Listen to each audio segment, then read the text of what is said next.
Réaction de la Pareco sur les élections du 20 décembre 2023 en République démocratique du Congo. L'Alliance des patriotes pour la refondation du Congo, Pareco en sigle, tient à rappeler et à souligner qu'on ne libère jamais un pays occupé par des élections.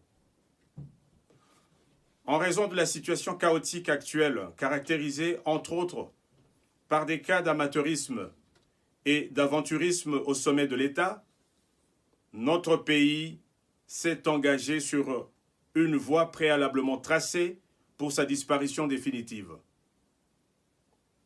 Les responsables du régime de Kinshasa viennent de démontrer à la face du monde leur sens de médiocrité en procédant au sabotage délibéré et irresponsable, non seulement des élections qu'ils comptaient organiser, mais surtout de l'avenir de tout un peuple. Cette triste réalité montre comment notre patrie est trahie par ses propres filles et fils, qui préfèrent devenir des marionnettes et esclaves des occupants. Comme jadis en France, sous l'occupation allemande, aujourd'hui en République démocratique du Congo, une minorité de Congolais, particulièrement les hommes politiques, a choisi de collaborer avec les ennemis. Ces indignes compatriotes préfèrent travailler sciemment et volontairement à la réalisation de la politique et des objectifs des occupants. Ils font fi de la souffrance du peuple congolais et sont inconscients du danger qui guette l'avenir de notre pays. La tournure des événements actuels exige au peuple congolais de faire preuve d'une lucidité claire fondée sur une approche précise des menaces qui pèsent sur notre pays, car la balkanisation n'est plus une vue d'esprit, mais une réalité. Faisant référence à notre dernier communiqué du 2 décembre 2023, qui mettait l'accent sur le parachèvement du plan Mokolo Wampombo et traçait la chronologie des événements depuis sa gestation, le déroulement du processus électoral ainsi que les manœuvres politiques actuelles permettent à tout Congolais d'identifier formellement les traîtres de la patrie. Cette catégorie de Congolais indignes doit être ségrégée et neutralisée pour éviter toute réplication et surtout le dépiècement futur de notre beau pays. Loin de nous cette idée spontanée d'un rejet global des politiciens congolais. Les résultats de notre observation des faits et situations actuelles ne laissent aucun doute sur le fait que la classe politique congolaise, dans son ensemble, est consciente des problèmes, mais peu encline à les avouer publiquement, de peur de provoquer des mécontentements de soi-disant maîtres, décideurs ou partenaires. Face au plan de balkanisation de notre pays, la Pareco n'a cessé de dénoncer les acteurs de ce projet machiavélique et demander au peuple congolais de se réapproprier son destin en se désolidarisant de la classe politique qui continue à pérenniser le pouvoir d'occupation en acceptant d'aller aux élections organisées par nos ennemis et en refusant d'admettre qu'on n'organise pas des élections dans un pays sous occupation. À chaque cycle électoral, les Congolais votaient certes, mais n'élisaient jamais leur président, car celui-ci leur était imposé par les étrangers et les ennemis de notre patrie. Voilà pourquoi la Pareco invite le peuple congolais à tirer les leçons des élections passées telles qu'organisées en, premièrement, 2006. Le peuple congolais avait voté Jean-Pierre Bemba, mais en dépit de cette victoire, ce dernier, sous la pression des Occidentaux, avait accepté l'inacceptable et laissé le pouvoir à Hippolyte Kanambe, alias Joseph Kabila. Deuxièmement, 2011.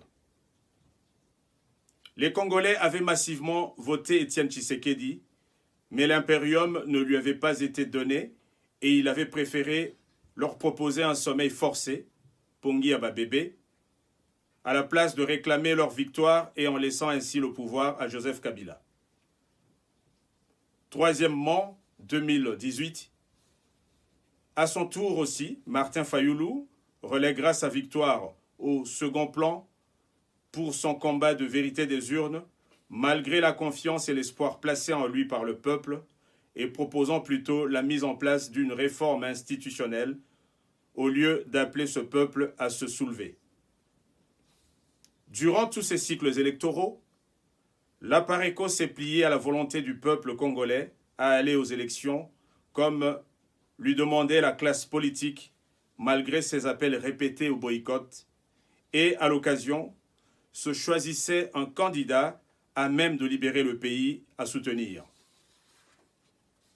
En 2023, dans la continuité du précédent scrutin, Félix Tshilombo a mis en œuvre un processus électoral chaotique en vue de parachever le complot contre notre pays. Ainsi, la prophétie de notre feu président Honoré Ngbanda vient de se confirmer, celle consistant à la concrétisation de la balkanisation. Le soulèvement populaire comme solution finale. Cher peuple congolais, comme vous pouvez vous en rendre compte, les parodies électorales n'ont fait que consolider l'occupation qui, aujourd'hui, commence à concrétiser son plan de balkanisation, notamment à Minembwe, Bunagana, Masisi, Rutshuru, etc. Rappelons la citation « On ne libère pas un peuple se libère seul ». Il appartient donc au peuple congolais de reprendre le contrôle sur son existence pour arrêter d'une part le massacre massif et répété de nos compatriotes de l'Est et de l'autre le pillage systématique de nos ressources naturelles par les occupants et leurs collabos. La lutte contre les occupants et leurs collaborateurs doit constituer une priorité essentielle pour tout Congolais épris d'amour pour son pays. C'est ainsi que, devant cette situation anormale et dangereuse qui conduit inexorablement à une perte de l'intégrité territoriale d'une part, et face à ce chaos annoncé et organisé de ces élections d'autre part, et confiant à vos capacités et à votre patriotisme avéré, l'Apareco, primo, lance un appel vibrant à toutes les couches de la population congolaise, toutes tendances confondues, à se mobiliser et se lever comme un seul homme à travers tout le pays pour mettre hors d'état de nuire les ennemis de notre pays, ainsi que pour faire échec à leurs plans.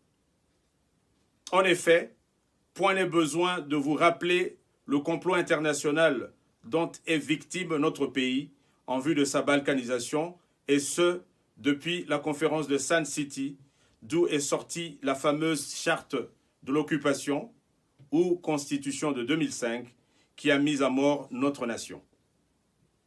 Sekundo invite les politiciens congolais conscients des menaces de la disparition du pays à s'unir pour avoir une approche commune de combat de libération et de travailler en synergie pour l'intérêt supérieur de la nation. Tertio réaffirme sa détermination à combattre sans délai et sans compromission les ennemis du peuple congolais, ainsi que tout leur système d'occupation présent dans notre pays.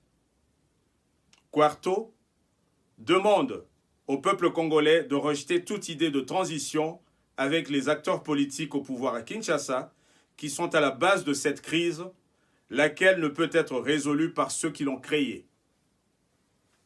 Quinto, et enfin, réitère son appel à la mobilisation générale de tous les Congolais pour un soulèvement populaire qui constitue l'unique moyen efficace de mettre définitivement fin au pouvoir illégitime contrôlé depuis Kigali et par ricochet à l'occupation de notre pays. Fait à Paris le 20 décembre 2023, le Comité national.